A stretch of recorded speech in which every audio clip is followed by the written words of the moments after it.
Perkenalkan, nama saya Martina Luciarinyan dengan NPM 12 15 52 01 21 0066.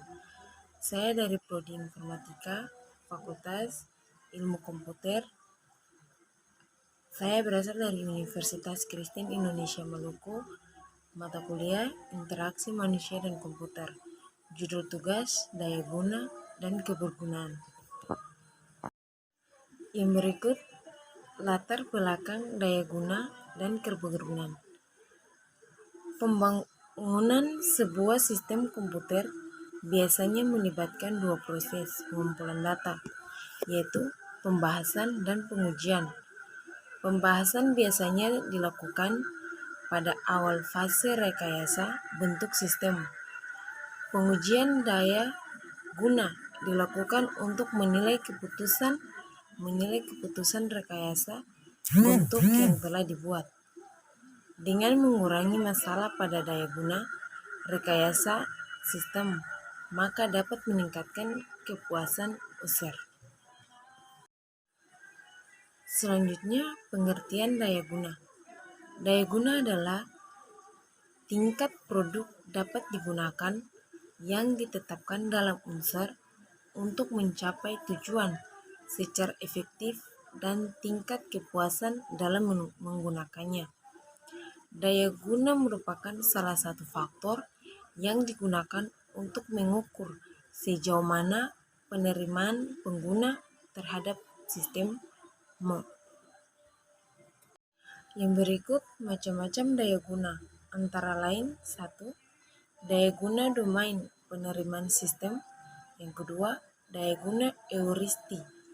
Yang ketiga, faktor usefriendliness dan atribut dari daya guna. Selanjutnya, daya guna domain penerimaan sistem. Penerimaan atas suatu sistem dibagi menjadi dua, yaitu penerimaan dari aspek sosial dan praktik. Penerimaan dari aspek sosial bergantung dari kepercayaan dan kehidupan sosial luar.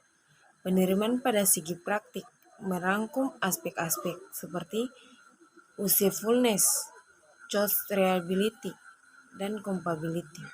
Yang berikut daya guna heuristik. Daya guna heuristik merupakan prinsip atau panduan untuk merekayasa adalah 1. Dialog dan sederhana dan alami. Yang kedua, berbicara dengan bahasa user. Yang ketiga, mengurangi beban ingatan user. Yang keempat, konsistensi. Yang kelima, sistem timbal balik. Yang keenam, jalan keluar yang jelas. Yang ketujuh, jalan pintas. Berikut faktor usefulness.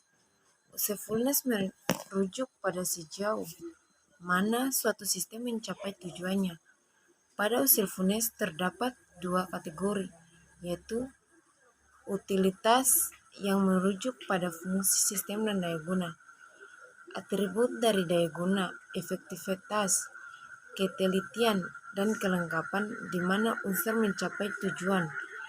Learnabilitas, mudah dipelajari oleh unsur baru.